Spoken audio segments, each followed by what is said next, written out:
Recording is on.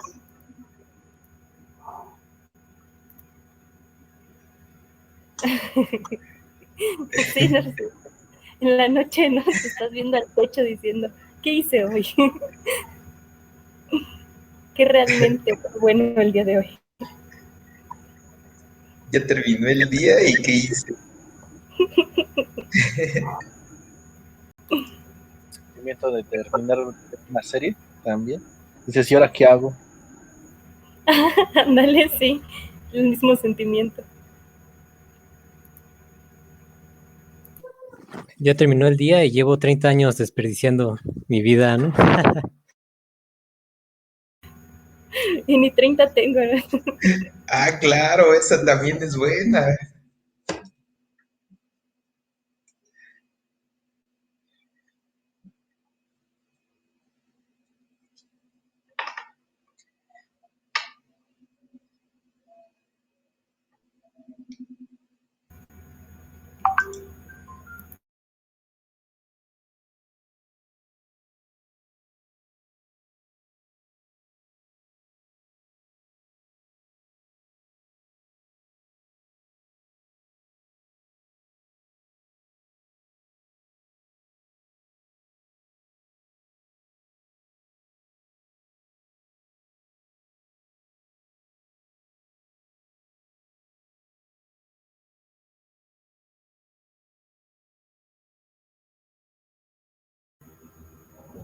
Vas a tener que pasar por el proceso donde te hacen uno.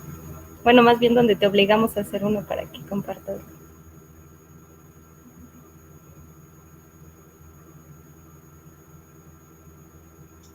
Yo creo que sí. ¿Qué se hace hoy? Ah, muy bien, mira. Por un buen rato hemos estado teniendo charlas que puedes encontrar en nuestro canal de YouTube.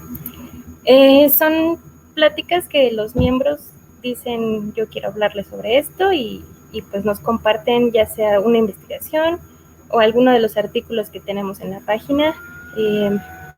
Pues hacemos ya la charla, luego se ponen de preguntones y pues empezamos a platicar, ¿no? Bueno, ese es el plan de todas las charlas. La semana pasada no hubo, porque la semana pasada fueron vacaciones, pero ya volvimos, entonces hoy le toca a nuestro compañero Eduardo. Y pues ya, si tienes alguna plática que quieras dar, por ejemplo, pues adelante, nada más nos dices y nos encargamos de todo lo que implica que llamemos a la gente. Entonces, yo creo que sí, ya es tiempo, o no sé si quieran esperar otro poquito. Los llenamos de mensajes en WhatsApp.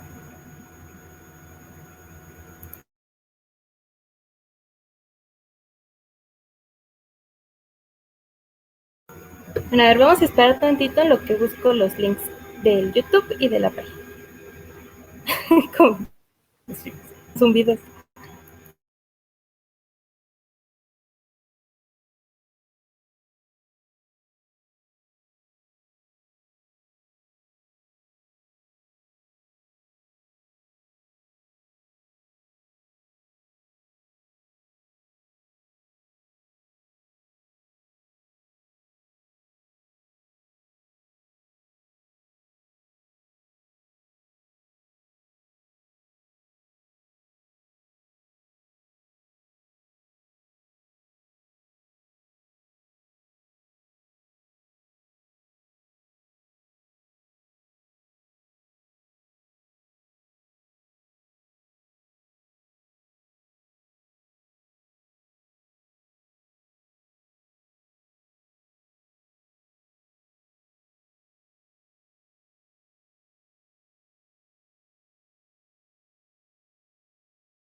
Vale, pues ahora sí. Bueno, en el chat les puse el primer link, es al canal de YouTube. Ahí están todas las charlas que hemos tenido hasta ahorita, que es la de compañero Faciel, que está aquí, compañera Piel, de Diego y de Jonathan. También hay un live stream que hubo hace como 3 semanas. Y bueno, hay también un video que ya teníamos para que vean el Discord y también de las iniciativas. El segundo y el tercer link son a los artículos que se han publicado en la página de Quantum Hispano. El primero es el de Abdiel y el segundo es el de Diego. Ambos, perdón, sí, no, el de Jonathan. Ambos están en la página y ahí pues pueden consultar lo que, pueden tanto ver el video como consultar el artículo. Entonces, ahora sí ya, pues bienvenidos otra vez. Muchas gracias por acompañarnos. Y bueno, le voy a dar la palabra al compañero Eduardo para que nos presente su trabajo. Adelante. Ok, muchas gracias. Les voy a compartir.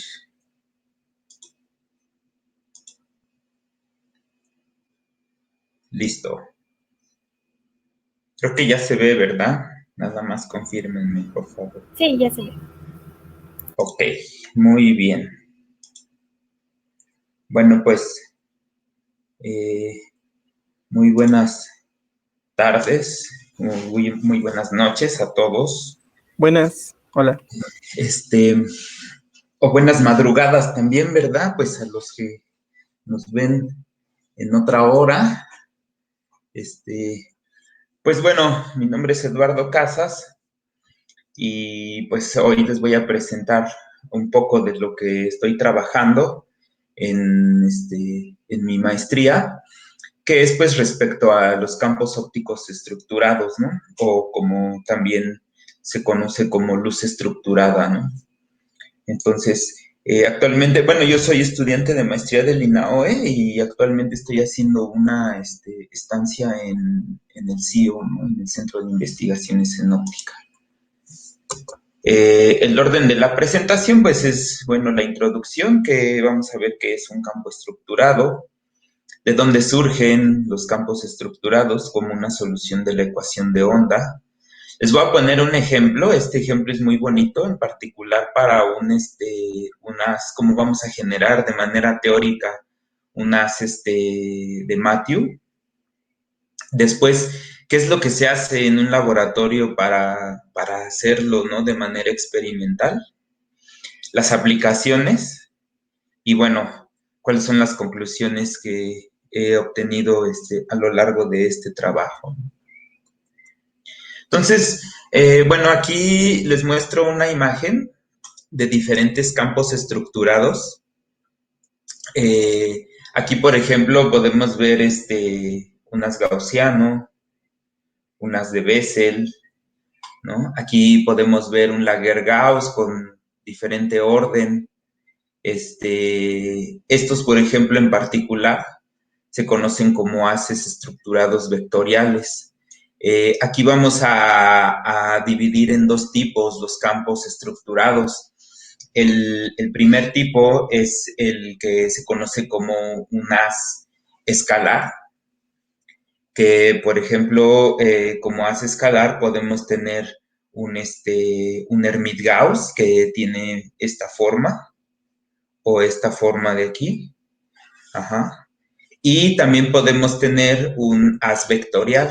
El haz vectorial pues surge de la superposición de dos haces escalares y el secreto para generarlos pues es tener diferente orden, ¿no? En este caso, bueno, nosotros le llamamos carga topológica al orden que se les da, y ahorita, bueno, les voy a decir de dónde viene la carga topológica que se les da para poder superponerlos y generar un haz vectorial, ¿no? En particular, bueno, los haces escalares se caracterizan por tener polarización uniforme. Eso quiere decir que, por ejemplo, si nosotros tomamos un haz como un Hermite Gauss y le ponemos un polarizador, pues lo que vamos a ver es una polarización uniforme, ¿no? Podemos ver que si el haz está polarizado, ya sea en términos de una polarización lineal, ya sea diagonal o vertical o horizontal, bueno, pues mediante el polarizador nosotros podemos bloquear una de las componentes del campo y dejar pasar la correspondiente al polarizador, y entonces vamos a detectar una intensidad, ¿no? En el caso de los haces vectoriales, vamos a ver que es muy interesante cómo se generan, y los haces vectoriales, sus polarizaciones no son homogéneas, ¿no? Entonces, estos se caracterizan por eso, por tener polarizaciones que no son homogéneas. Y a partir de ellos, bueno, podemos hacer muchísimas cosas, ¿no? Es ahí donde viene, por ejemplo, a mí donde me llama mucho la atención el hecho de que, pues, por ejemplo, las compuertas cuánticas, referentes a la computación cuántica, se pueden generar con haces estructurados, ¿no? Entonces es muy bonito ver cómo en este trabajo, el hecho de jugar con campos ópticos estructurados hace que nosotros podamos tomar herramientas de la mecánica cuántica y llevarlas a la caracterización de este tipo de haces. Entonces, bueno, ¿cómo se generan este tipo de campos estructurados? La herramienta básica que nosotros tenemos, pues es la ecuación de onda, ¿no? Es con lo que vamos a trabajar. Entonces, aquí tenemos la ecuación de onda. ¿Y de qué se trata? Bueno, de proponer una solución. Por ejemplo, esta función U. En este caso, nosotros vamos a proponer una solución que tiene una amplitud y una solución gaussiana, ¿no?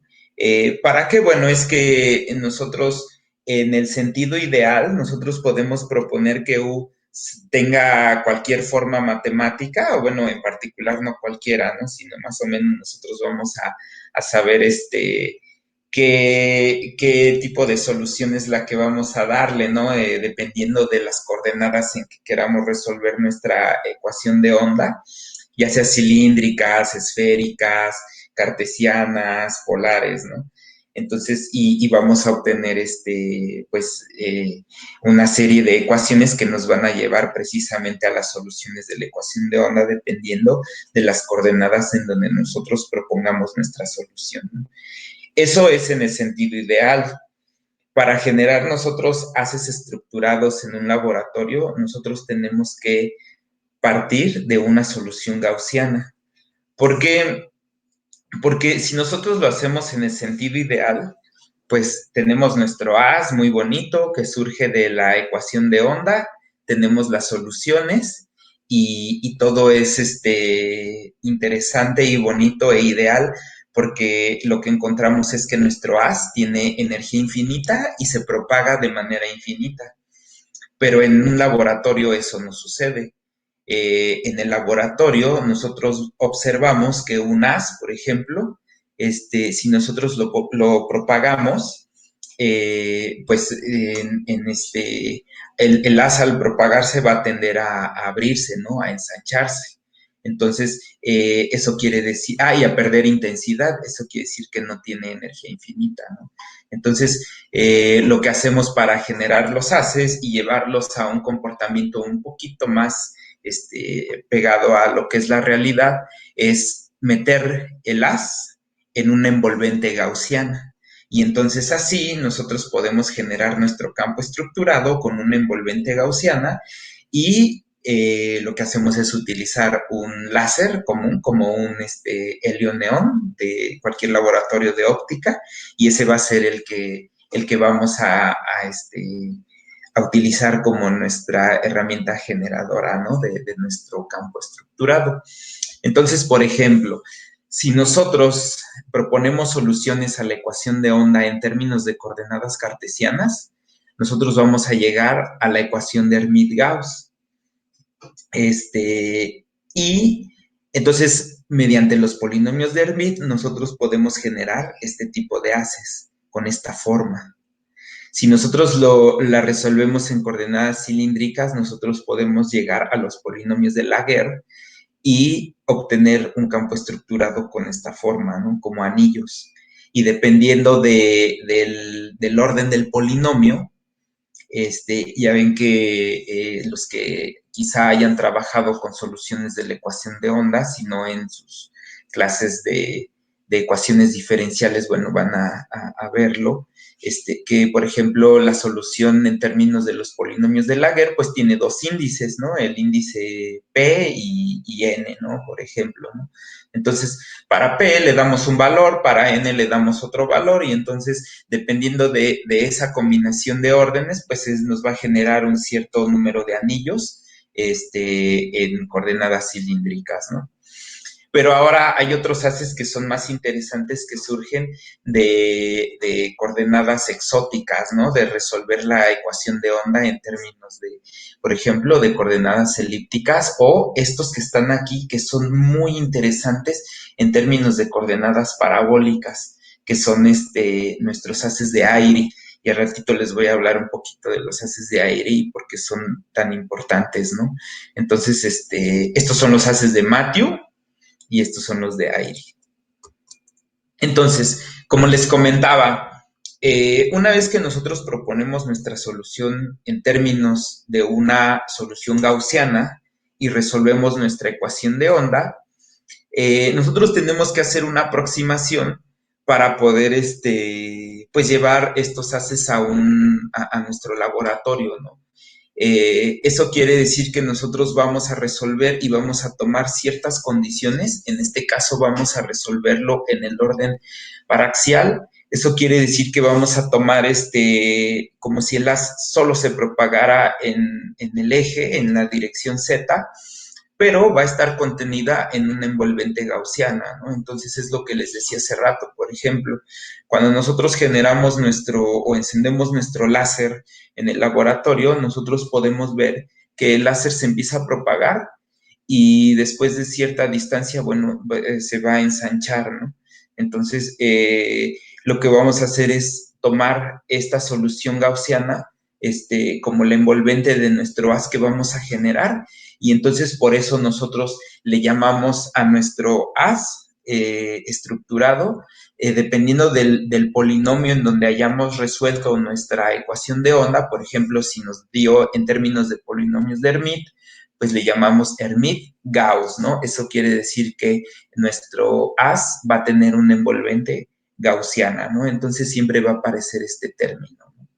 En nuestra solución, ¿no? O sea, es la solución del polinomio de Hermite o Laguerre o Airy, y va a aparecer también ahí pegada la forma gaussiana, ¿no? Entonces ahora, bueno, les voy a mostrar un ejemplo de cómo se hace esto de manera teórica, y vamos a utilizar para este ejemplo pues algo exótico, ¿no? Algo bonito, ¿no? Como una solución en términos de los polinomios de Matthew, ¿no? O la ecuación de Matthew. Entonces, la ecuación de Matthew, para llegar a ella vamos a tener que poner nuestra ecuación de onda en términos de coordenadas, elípticas, como estas, cilíndricas elípticas, y entonces así vamos a obtener, por ejemplo, aquí dos tipos de haces escalares, los que son pares y los que son impares. Entonces aquí les muestro una imagen generada aquí en simulada de cómo se ve, por ejemplo, la fase de la solución de la ecuación de Matthew en términos de los polinomios pares, y aquí cómo se ve la fase en términos de los polinomios impares. Entonces, esto surge de la siguiente forma. Entonces, vamos a tomar las coordenadas elípticas cilíndricas. Aquí tenemos la ecuación ya una vez que trabajamos nuestra ecuación de onda, eliminamos la parte temporal, ahorita no la tomamos en cuenta, o sea, no vamos a propagar nuestro haz en el tiempo, sino nada más vamos a tomar como el plano focal, y entonces vamos a obtener esta ecuación que es la ecuación de Helmholtz, en la aproximación paraxial, como les mencionaba. ¿Y qué es lo que vamos a hacer? Bueno, vamos a tener que obtener una forma para esta psi, en términos de las coordenadas elípticas. Utilizamos el método más conocido, que es nuestra separación de variables, y a la coordenada r y θ la vamos a denotar como u de t, que es como la solución transversal, y esta es nuestra función en z, ¿no? Entonces, pues escribimos nuestra solución de esta forma. El laplaciano lo ponemos en términos de las coordenadas elípticas cilíndricas, y entonces, bueno, nos van a dar una serie de soluciones, ¿no? Entonces, aquí vamos a tener que tomar unos parámetros en cuenta. Por ejemplo, lo que es el eje, el semieje mayor y el semieje menor de nuestras soluciones. Y entonces, si ustedes se fijan en esta imagen, pues aparece lo que es como un perfil de nuestras coordenadas elípticas cilíndricas. Y ahorita que veamos el haz, pues vamos a ver que tiene más o menos esta estructura, ¿no? Eso quiere decir que nosotros, al resolver la ecuación de onda en términos de estas coordenadas, pues le estamos dando al haz la forma de una elipse, más o menos, ¿no? Entonces aquí, bueno, f cuadrada, pues es la relación que hay entre el semieje mayor y el semieje menor, es la elipticidad que tiene, que se define de esta forma, ¿no? Entonces aquí vemos que, por ejemplo, esta z, pues va de 0 al infinito, esa es como la coordenada radial, y la eta, pues, finalmente es la coordenada polar, que la barremos de 0 a 2pi. Entonces, bueno, después de hacer todo el tratamiento matemático, nosotros vamos a llegar a dos soluciones, que son justamente estas dos que se muestran acá, y vamos a definir este término, el f cuadrada kt, que aparece aquí, donde kt es la constante de separación que nosotros vamos a utilizar para resolver esto. Y bueno, finalmente nosotros vamos a llegar, después de hacer varias páginas de tratamientos matemáticos, vamos a llegar a la ecuación de Matthew, la ecuación diferencial de Matthew, que tiene esta forma, y es aquí donde nos da justamente las soluciones pares e impares, ¿no? El signo positivo y el signo negativo para denotar par o impar. Y esta ecuación diferencial de Matthew está escrita en términos de las ecuaciones o las soluciones de Matthew, la ecuación de Matthew denotada de primer orden y de segundo orden, denotada de esta forma, y para ambas, bueno, existe su correspondiente par o impar, ¿no? Si ustedes ponen en Wikipedia ecuación diferencial de Matthew, ahí les va a aparecer así inmediatamente como los polinomios y cómo es que vienen dados, ¿no? Las formas matemáticas de estas soluciones de la ecuación diferencial de Matthew, ¿no?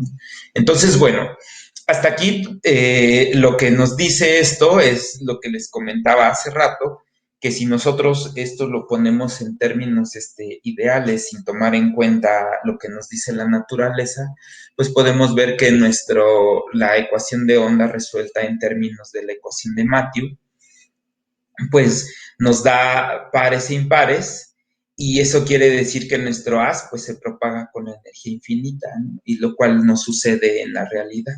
Entonces, a esta ecuación, a esta solución, le tenemos que pegar aquí el término gaussiano, ¿no? O sea, la envolvente gaussiana de la que les hablaba hace ratito. Entonces, ¿cómo va a quedar? Pues lo que vamos a hacer es muy fácil.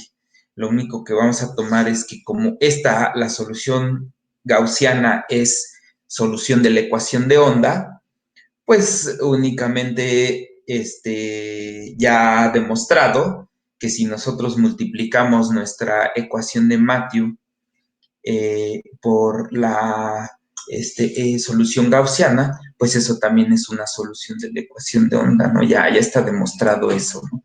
Entonces, igual si lo quieren hacer como tarea, pues lo único que hay que hacer es agarrar esta solución, meterla en la ecuación de onda y probar que eso nos da igual a 0, ¿no? Entonces, pues ya, ¿no? Tanto para pares e impares. Entonces, es lo que les decía, estamos metiendo aquí nuestra ecuación de Matthew en un perfil gaussiano, ¿no? En nuestro haz. Entonces, aquí vemos cómo realmente nuestro haz va a estar dotado por una cintura, que es justamente el perfil gaussiano, ¿no? De nuestro haz que se va propagando, ¿no? Entonces, bueno, hasta ahí. Aquí, bueno, viene otro ejemplo, ¿no? Estas son las coordenadas elípticas cilíndricas y es un corte, ¿no? Transversal de nuestra solución. Entonces, aquí en esta parte va a ser más ancho. Finalmente, se va a llegar a un mínimo. A esto le llamamos la cintura del haz. Y finalmente se va a seguir ensanchando, ¿no? Entonces, ahora, en el laboratorio, ¿cómo corregimos esta parte? Bueno, pues utilizando diferentes elementos ópticos, ¿no? Como lentes, aperturas y demás, ¿no? Para colimar nuestro haz lo más posible que se pueda y llevarlo pues a nuestro detector, ¿no? Entonces, ahora fíjense muy bien, como nuestra solución de Matthew ya está escrita también en términos de la solución gaussiana, entonces a este haz o a esta nueva solución le vamos a llamar Matthew Gauss, ¿no? Entonces la vamos a denotar como MG de Matthew Gauss, ¿no? Entonces aquí tenemos ya la forma matemática tanto para pares o impares, ¿no? Y esto, bueno, es cómo se hace de manera teórica, arrastrando el lápiz un poquito, ¿no? Haciendo trabajo de pizarrón y de escritorio. Y bueno, nosotros podemos llevar ahora nuestro haz a una forma aún más exótica, ¿no? Y eso, ¿cómo lo vamos a hacer? Pues ahora vamos a combinar tanto la solución par como la impar utilizando el principio de superposición, ¿no? Entonces, ¿qué quiere decir eso?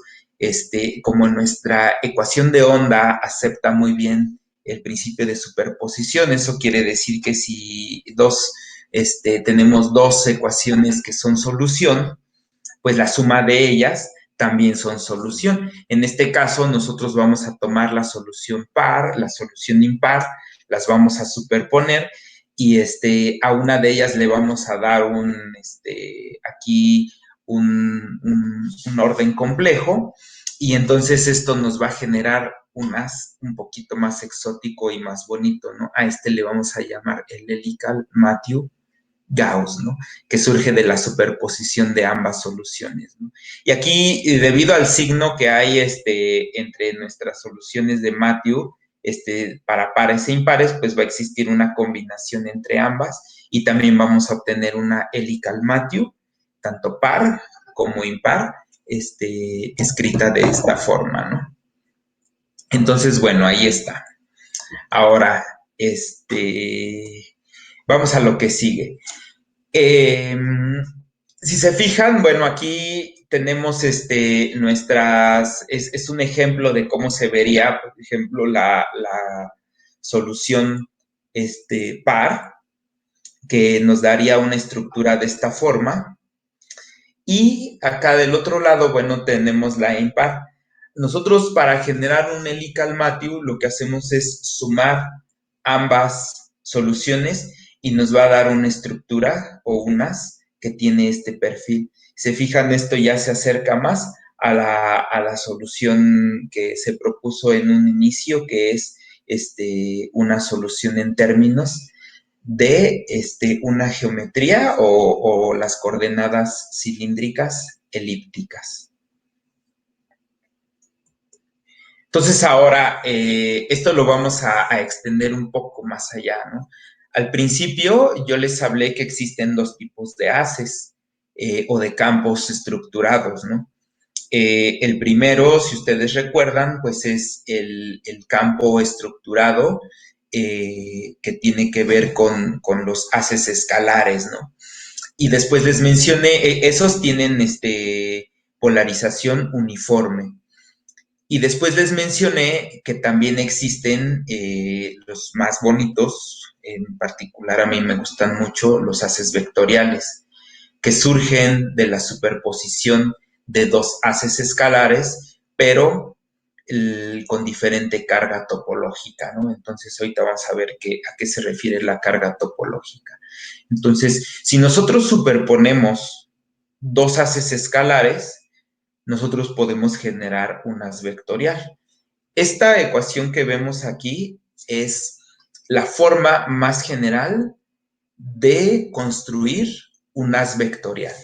¿Y qué necesitamos para ello? Bueno, necesitamos una amplitud. En este caso, esta amplitud va a estar dada por un término coseno y un término seno, aquí. Necesitamos llevar nuestro haz vectorial a una base. En este caso, nosotros vamos a utilizar como base la polarización. Entonces, podemos ponerle aquí un término de polarización. En este caso es polarización circular derecha, acá polarización circular izquierda. Y deben de ser, ¿por qué debe de ser right y left? Porque para generar un haz vectorial necesitamos que la base sea ortogonal. Eso quiere decir que vamos a utilizar para poder generar nuestro haz, pues las componentes del campo que sean ortogonales. Entonces, podemos utilizar en este caso izquierda y derecha, o también lo podemos construir a partir de una base de polarización vertical u horizontal. Y aquí vamos a escribir esos términos, el vertical y el horizontal. Entonces, ¿cuál es la condición? Pues que sean ortogonales. Y esta U, R y UL tienen que ver con funciones que vienen determinadas por las coordenadas en donde esté resuelta nuestra ecuación de onda. Entonces, eso quiere decir que aquí esta UR y esta UL la podemos cambiar por cualquiera de las soluciones que nosotros obtengamos. Entonces, si nosotros queremos generar un haz vectorial Laguerre-Gauss, o sea, un vector Laguerre-Gauss, aquí en esta U y en esta R vamos a tener que poner las soluciones en términos de los polinomios de Laguerre. Si nosotros queremos ahora pasarnos a un Hermite-Gauss, entonces aquí vamos a tener que poner las soluciones en términos de los polinomios de Hermite. Entonces, esta ecuación funciona para cualquier tipo de haz vectorial y en general nosotros podemos generar o construir cualquier tipo de haz en su forma vectorial. ¿Cuál es el único inconveniente o la única complicación que nosotros tenemos? Pues es resolver la ecuación de onda en sus diferentes tipos de coordenadas, ¿no? Por ejemplo, la ecuación de Airy, hay un término que aparece cuando nosotros la resolvemos en términos de coordenadas parabólicas, y eso nos lleva a una especie como de ecuación que tiene una forma como muy parecida a la ecuación de Schrödinger, como un oscilador cuártico, ¿no? Derivado de una ecuación de Schrödinger, ¿no? Entonces, esas soluciones no se pueden encontrar de manera analítica, se tiene que hacer de manera numérica, hacer ciertas aproximaciones y bueno, finalmente, pues ya tenemos nuestro haz en términos de coordenadas de Airy, ¿no? Así, ¿no? Algo muy exótico, ¿no? Fíjense que, por ejemplo, los haces de Airy son muy interesantes porque se conocen como haces autoacelerantes. Eso quiere decir que en la propagación, número uno, el haz de Airy no se propaga en la dirección Z como la mayoría de los haces, sino que el haz de Airy se propaga en una trayectoria parabólica determinada por sus coordenadas, ¿no? En cómo resolvimos, ¿no? La ecuación de onda. Entonces, eso es algo así como súper interesante, ¿no? Que hay. Y la otra es de que se acelera, y eso se nota, ¿no? En laboratorio eso se ve. Como el haz, por alguna razón, empieza a ganar energía y se empieza a acelerar, ¿no? Entonces, esa energía, bueno, ¿de dónde se obtiene? Pues de la trayectoria. Si nosotros lo simulamos, bueno, nosotros podemos ver que el haz se autoacelera de manera indefinida, pero bueno, tiene un cierto límite, ¿no? En la realidad. Entonces, bueno, Como les comentaba, en el ejemplo que les puse vamos a tomar nuestra ecuación para generar nuestro haz vectorial. Aquí está, entonces tenemos nuestra amplitud, aquí ponemos nuestra polarización y esta U, R y UL la vamos a cambiar ahora por nuestra solución. En este caso en particular yo voy a utilizar el haz que construí anteriormente de forma escalar, que son mis Elikal-Matthew-Gauss, ¿no? Entonces ahora a este haz le vamos a llamar Elikal-Matthew-Gauss Vector B, ¿no?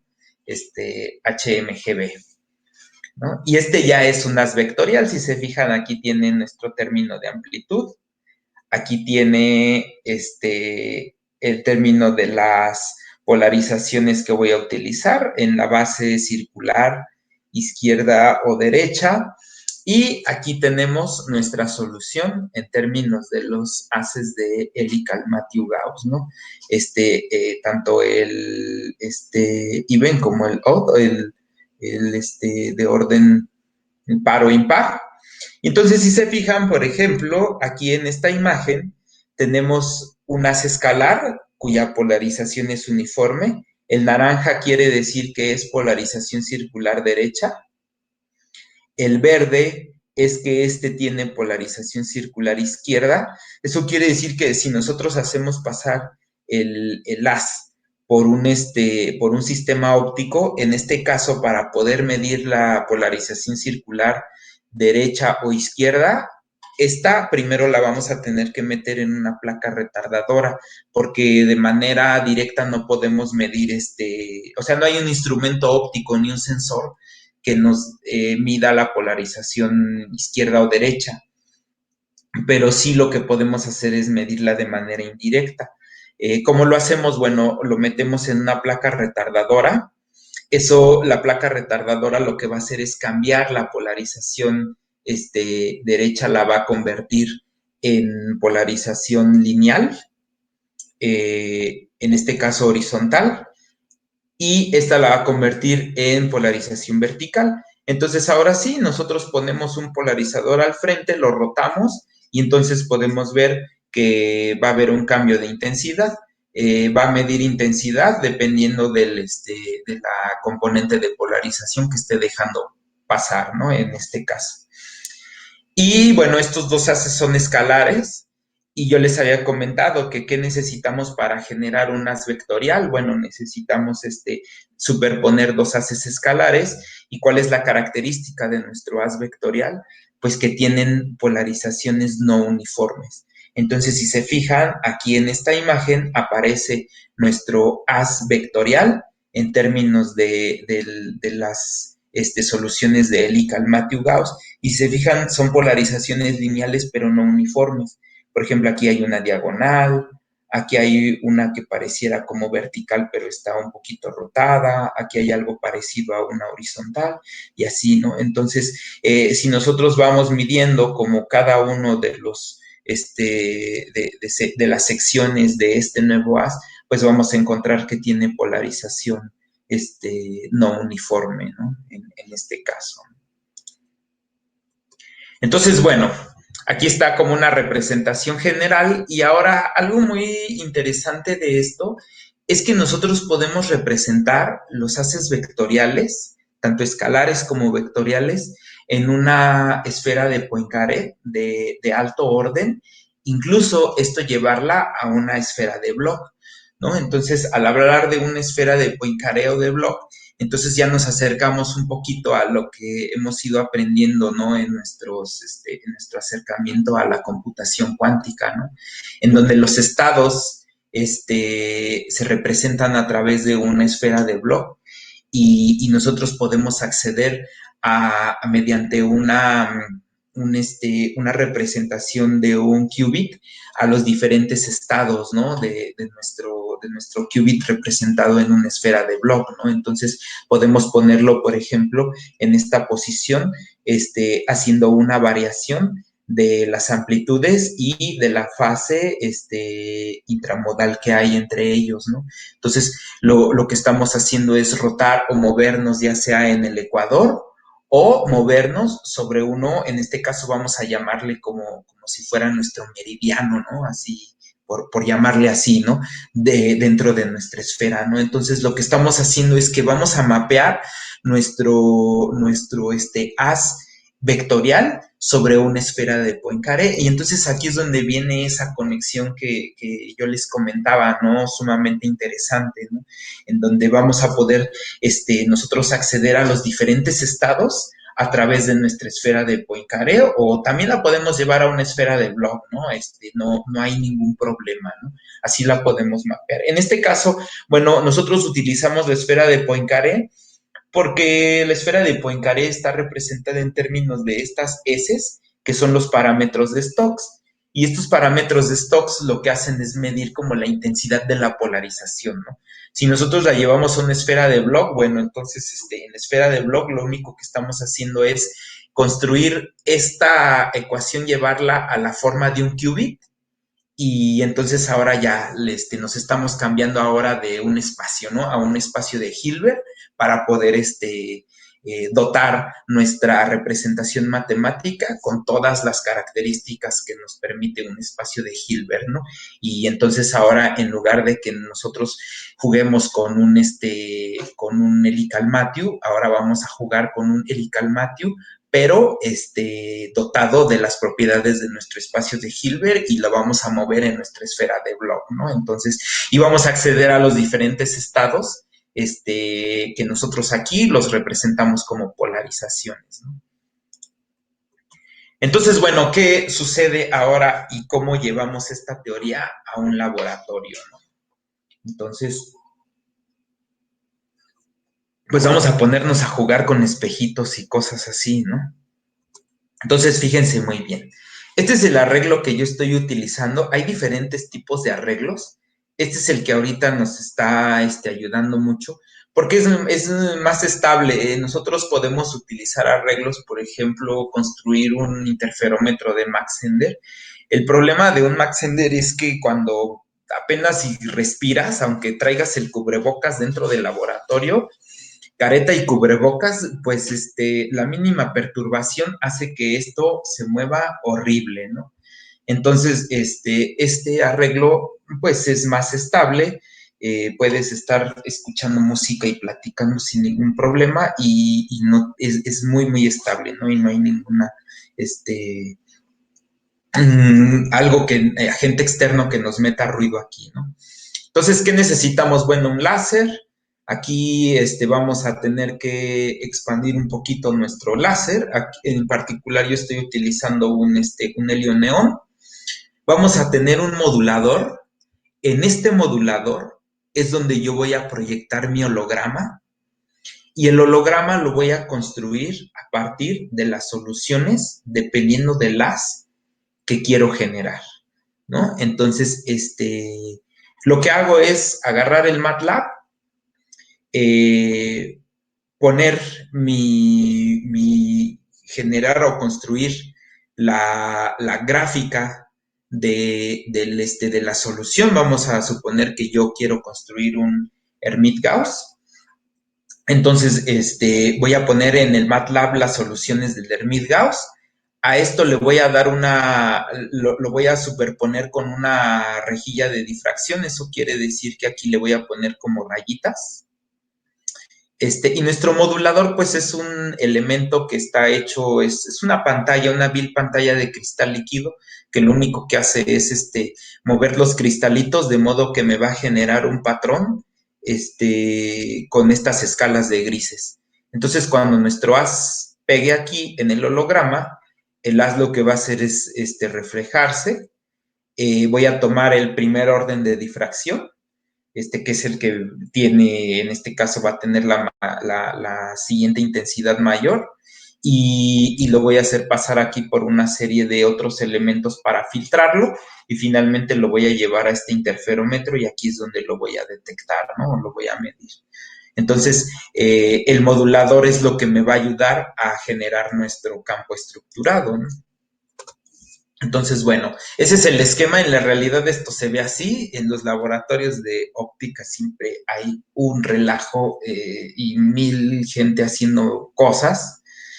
y es muy curioso de que cuando llegas a medir al siguiente día, ya se movió el haz y nadie fue, ¿verdad? O sea, o ya falta una lente y nadie la agarró, ¿no? Entonces, pero bueno, son gajes del oficio, ¿no?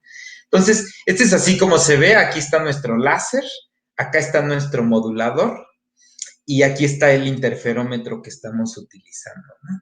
Entonces, sí, clásico, ¿no? Que todo está desalineado. O sea, tú dejaste perfectamente alineado y justamente cuando llega tu doctor a cargo a ver cómo vas, ya está todo desalineado y no se ve nada y la computadora se empieza a actualizar, ¿no? Entonces, así funciona, ¿no? Entonces, bueno, aquí genero mi haz, como les platicaba, lo hago, lo ensancho, pega en nuestro modulador. Aquí yo mando el holograma mediante MATLAB con unos códigos que ya tenemos acá trabajados y estudiados.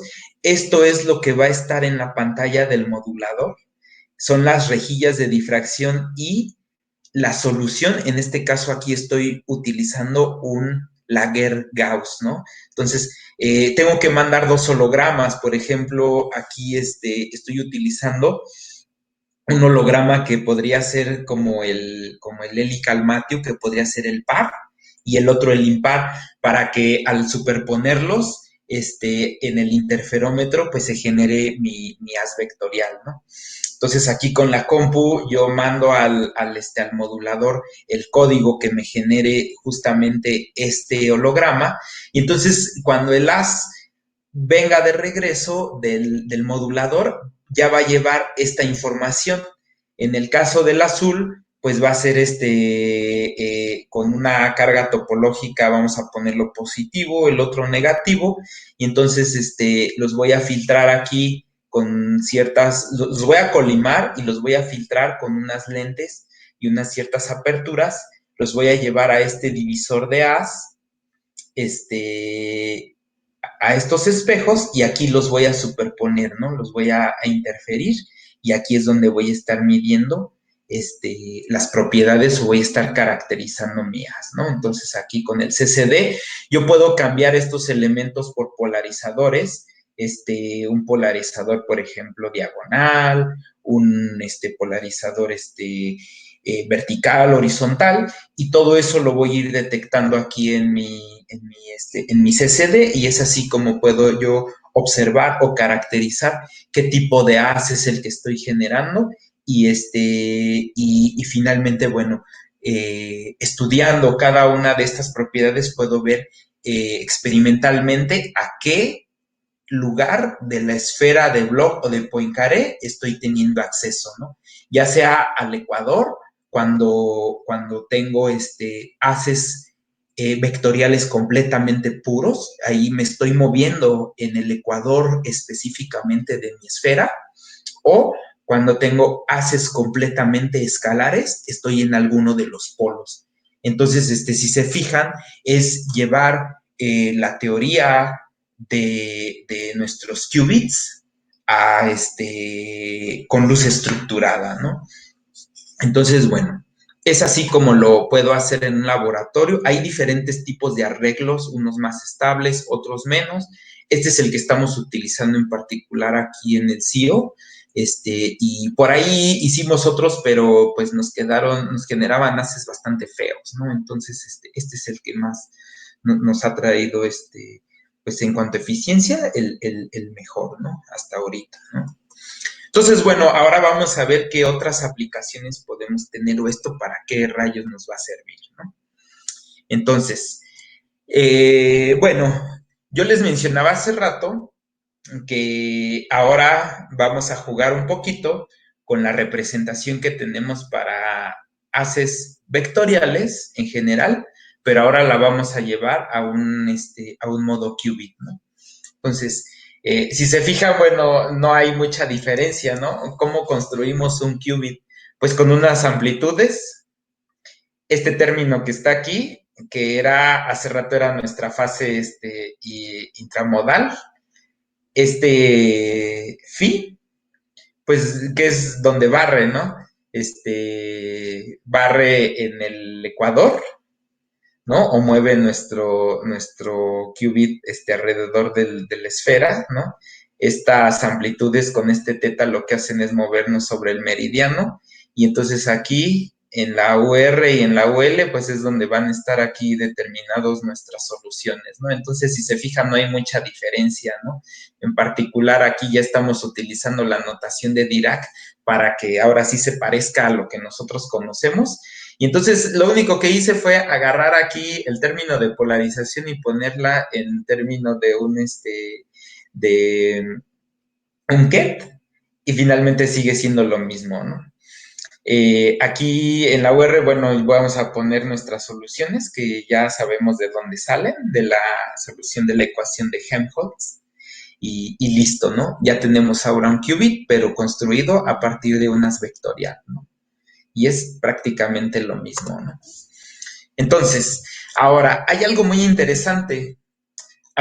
Cuando nosotros escribimos nuestro as en términos nuestro as vectorial como un qubit, nosotros podemos ahora dotarlo de otras propiedades que son los grados de libertad que nos permite nuestro campo estructurado. Uno de ellos es ponerlo en términos de, o sea, cambiar ahora esta base que nosotros teníamos hace rato como una polarización izquierda o derecha, y esta la podemos ahora escribir en términos de el momento angular orbital. Entonces, aquí ya estoy utilizando aplicando un poquito de fotónica, ¿no? A mi qubit, ¿no? A mi as estructurado, ¿no? ¿Y cómo lo podemos hacer esto? Pues ahora cambiando, en lugar de utilizar izquierda, derecha o horizontal y vertical, pues mediante un elemento óptico dotar a nuestro as con propiedades de OAM, o de momento angular orbital, y eso lo que va a introducir, pues es una fase en estos términos. Y esto es a lo que nosotros, dependiendo del orden de esta L1 y L2, o el término de fase que nosotros tengamos, es a lo que nosotros le llamamos carga topológica, ¿no? Por ejemplo, si esta L es de orden 0, pues aquí no tenemos nada. Si es de orden 1, va a tener nada más una diferencia de fase, de 0 a 2pi, o sea que nada más es aquí 0, 2pi. Si nosotros le ponemos L igual a 2, entonces ahora va a tener aquí de 0 a pi y de 0 a pi. Y si le ponemos 3, pues va a tener va a tener ahora 3 fases, ¿no? Como se ve acá, ¿no? Entonces, y nosotros vamos a poder superponer aquí, dotar ahora a nuestro qubit. Por ejemplo, si yo le puse aquí una función de Laguerre-Gauss, entonces ya no solo va a tener la información del as de Laguerre-Gauss, sino ahora va a tener un momento angular orbital. ¿Eso cómo se vería? Se ve de la siguiente forma. Entonces, lo que estamos haciendo al momento de superponer o de dotarlo con la base del momento angular orbital es hacer una operación de un tensor. Entonces, ¿qué es lo que estoy haciendo? Fíjense muy bien.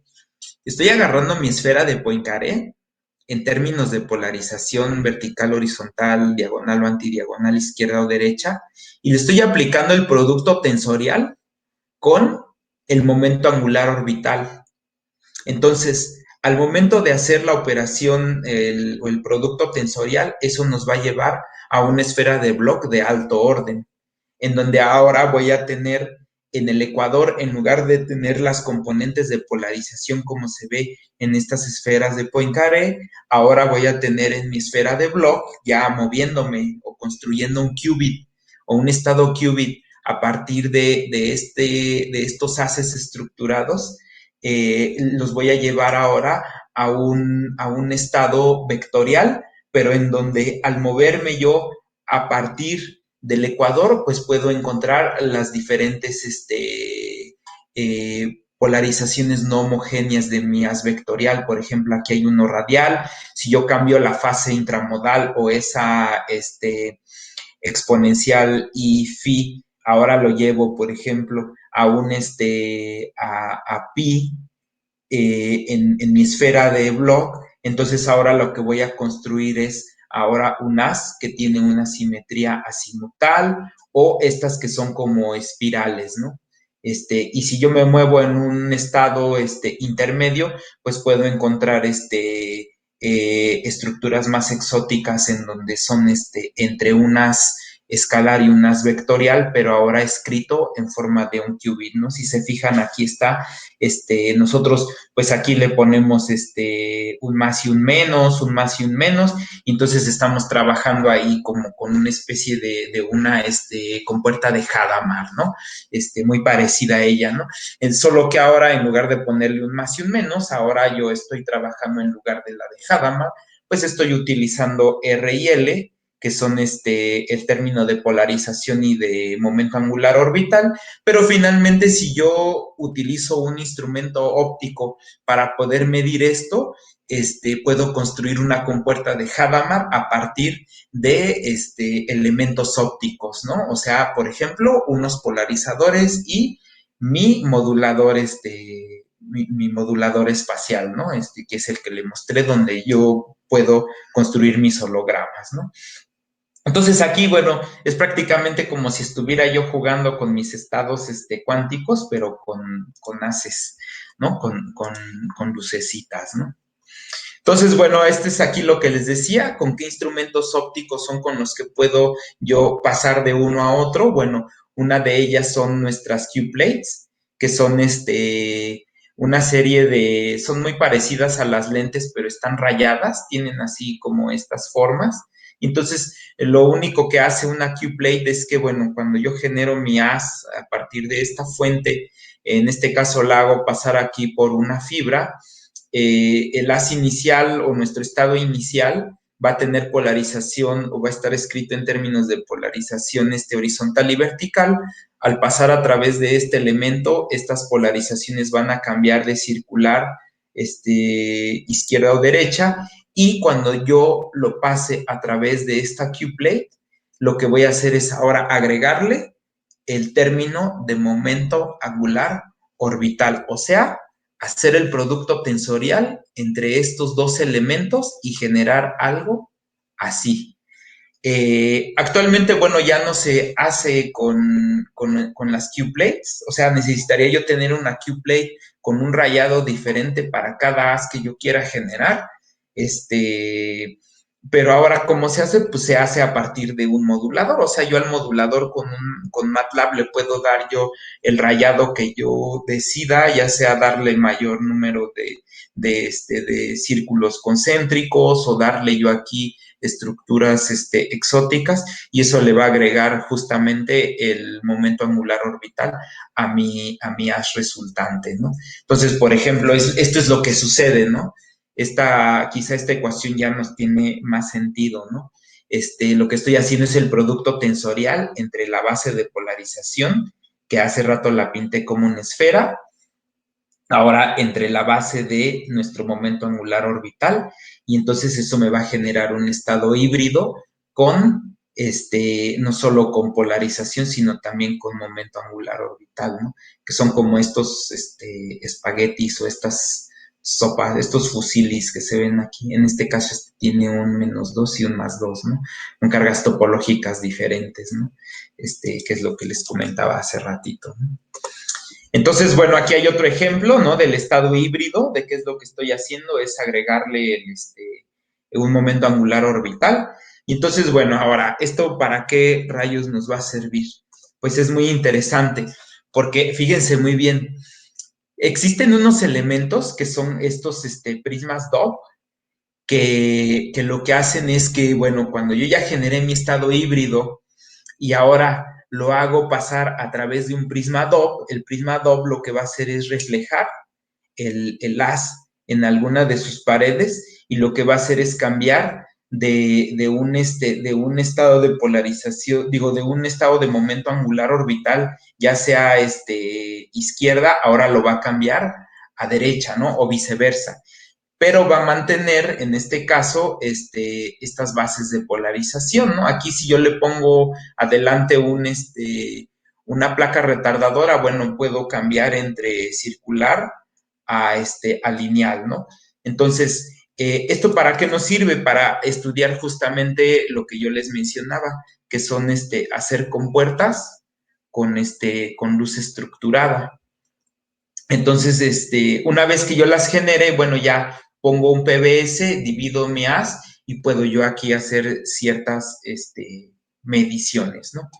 Entonces, aquí viene ya como se ve esto, ¿no? Entonces, fíjense muy bien, en mi SLM lo que genero es una diferencia de fase, hago pasar por el prisma DOP, construyo aquí una especie de interferómetro de Mach-Zehnder y entonces lo que estoy midiendo es, por ejemplo, un estado qubit, en donde al rotar aquí yo mi ángulo, pues el prisma DOP, tenerlo ya sea en esta posición o en esta posición, estoy generando una especie de compuerta. En este caso puede, dependiendo de la fase que yo le dé aquí en el modulador, puedo yo llevarlo, por ejemplo, a la sigma X, ¿no? Por ejemplo, ¿no? Aquí puedo yo ponerlo ahora en diferente forma o en diferente posición, que es ahora utilizando el prisma rotado con esta configuración. Y lo que estoy haciendo es ahora, en lugar de generar aquí mi compuerta o mi sigma X, ahora lo estoy llevando yo, por ejemplo, a mi sigma Y, o a mi compuerta Y, ¿no? Puedo hacer una combinación entre ellas, que es prácticamente el producto tensorial. ¿Y qué es lo que necesito hacer? Bueno, ahora en lugar de generar en mi modulador, generar aquí esta diferencia de fases, dividiendo la pantalla en dos, ahora la voy a tener que dividir en cuatro para poder de un lado acceder a una de ellas y del otro lado acceder a la otra, ¿no? Y así sucesivamente, ¿no? Entonces, pues, ¿cuál es el objetivo? Pues, generar compuertas que tienen que ver o que están relacionadas con la computación cuántica, pero probarlas de manera experimental, ¿no? Bueno, esa es una aplicación. Otra aplicación, y este es algo en lo que ahorita justamente estamos trabajando, es en probar experimentalmente la existencia del esquirmión. Entonces, bueno, el esquirmión pues es una cuasipartícula topológica, ¿no? Que tiene una estructura vectorial bastante sofisticada y exótica. Y entonces resulta que, bueno, un esquirmión como tal se puede ver de esta forma, ¿no? Este señor lo que hizo fue mapear la estructura vectorial del esquirmión, mapearla en una esfera y obtener diferentes tipos de campos que son muy parecidos a los campos que se generan con luz estructurada, ¿no? Entonces, pues las simulaciones son de este tipo, ¿no? Estos fueron generados con simetrías muy parecidas a los patrones que nos dan los haces Laguerre-Gauss y los haces de Bessel. Entonces, lo que vamos a hacer ahora en el laboratorio es generar estas estructuras y después proyectar los campos que generan estas estructuras para hacer ahora como la parte experimental de estos esquirmiones. Entonces es otra aplicación de un campo de luz estructurado, ¿no? Es llevar estos patrones que fueron generados como por ejemplo aquí le llaman el tipo block, el NE, tipo NE o el anti-esquirmión, se pueden generar a través de estos patrones, coinciden perfectamente muy bien, ¿no? con lo que se hace. Y lo que tenemos que hacer pues es generar nuestros haces, medirlos, y generar estos campos, pero de manera experimental. Y es lo que les comentaba ya finalmente, pues, de nuestros haces de Airy, que es lo que les decía, una aplicación muy fuerte ahorita de los haces de Airy, que les decía que se propagan en trayectorias parabólicas, pues es, en lugar de poner un solo haz de Airy o estudiarlo de manera individual, lo que se va a hacer es ahora construir un anillo de haces AIRI.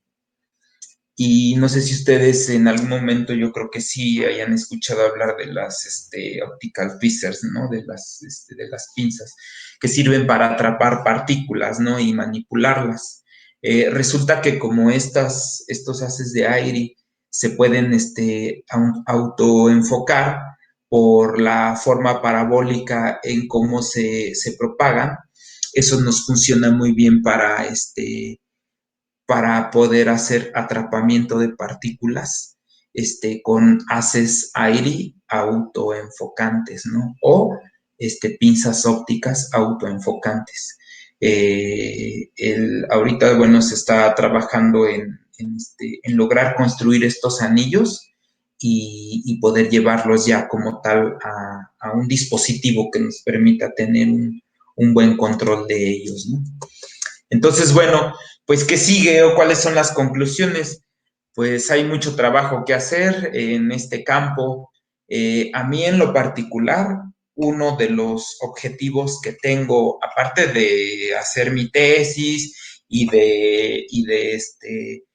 pues, jugar un poquito con los esquirmiones, es probar o construir compuertas de computación cuántica con luz estructurada y probarlas de manera experimental, más o menos como lo que yo les mencioné hace ratito, ¿no? Con elementos ópticos. He encontrado algunos artículos que hablan pues de manera teórica de cómo se podría hacer. Hay poco en cuanto a cómo se pueden hacer experimentalmente. Por acá un grupo muy fuerte que está trabajando en algunas cuestiones así para llevar eso a comunicación de tipo de comunicación cuántica, pues es el grupo del TEC de Monterrey. El doctor Dorilian tiene por ahí algo escrito donde ha probado ciertas compuertas utilizando momento angular orbital. Por allá también está en Sudáfrica, hay también gente trabajando en ello. En la Universidad de Southampton, en UK, pues ahí también hay un grupo que hacen comunicación cuántica y pues uno de los objetivos es ese, ¿no? Es aprovechar el tiempo que tengo aquí en este laboratorio y pues lograr hacer algo, ¿no? Con ello, ¿no? Probar como esas compuertas, ¿no? Utilizando generando estos haces y pues llevarlos incluso a algo, o sea, digo, generar, no sé qué pasaría, si en lugar de utilizar un Laguerre-Gauss utilizaría yo pues un Bessel, por ejemplo, ¿no? Hacer esas variaciones de ángulos, de elementos ópticos y ver qué puedo obtener, ¿no? En ese sentido, ¿no? Entonces, bueno, hasta aquí, pues, esta es mi presentación, esta es parte de lo que yo les quería compartir y pues, si tienen alguna duda o algo que no haya quedado claro, pues, aquí estoy. Muchísimas gracias y pues espero y les haya gustado.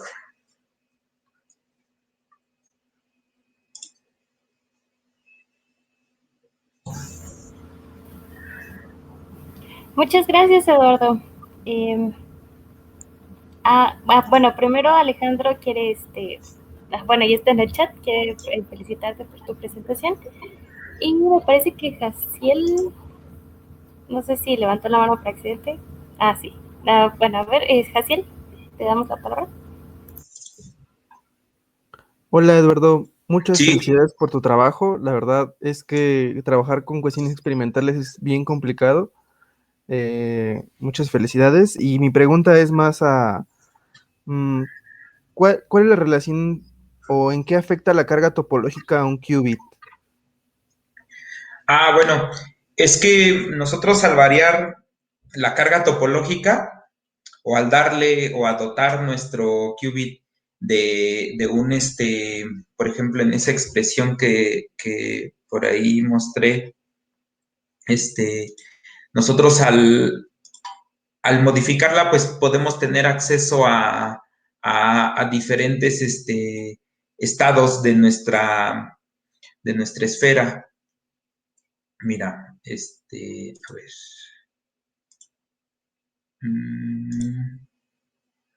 Acá estoy.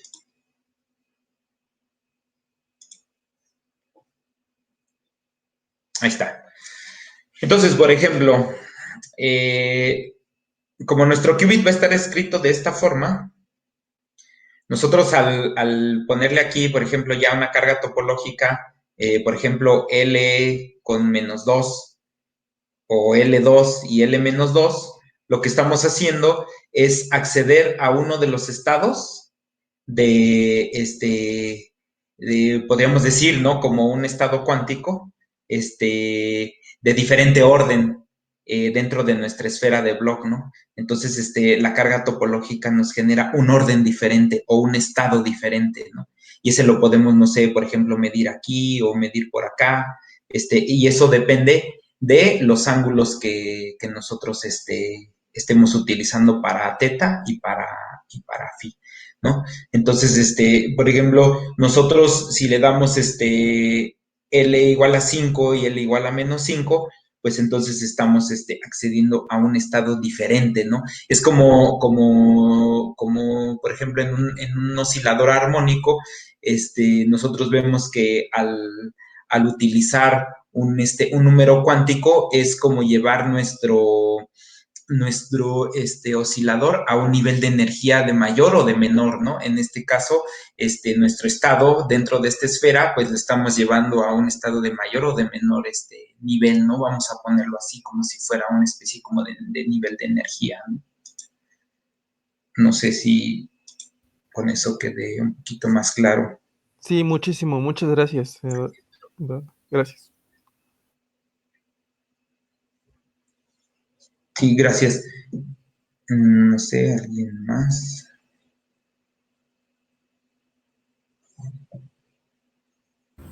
¿Más? Quisiera preguntar algo.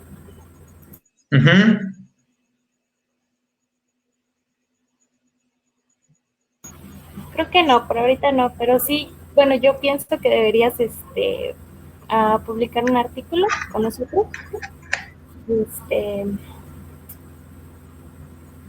Sí, y bueno, en ese caso, pues te pones en contacto con Ross y pues con Víctor, ¿no? Y ya arreglan ahí un super artículo para que la info igual siempre esté disponible para los miembros. Sí, gracias. Sale, pues muchas gracias, compañeros, muchas gracias por asistir, muchas gracias por su tiempo, por siempre estar aquí. Les vamos a dar un dulce cuando los conozcamos. O probablemente no sé.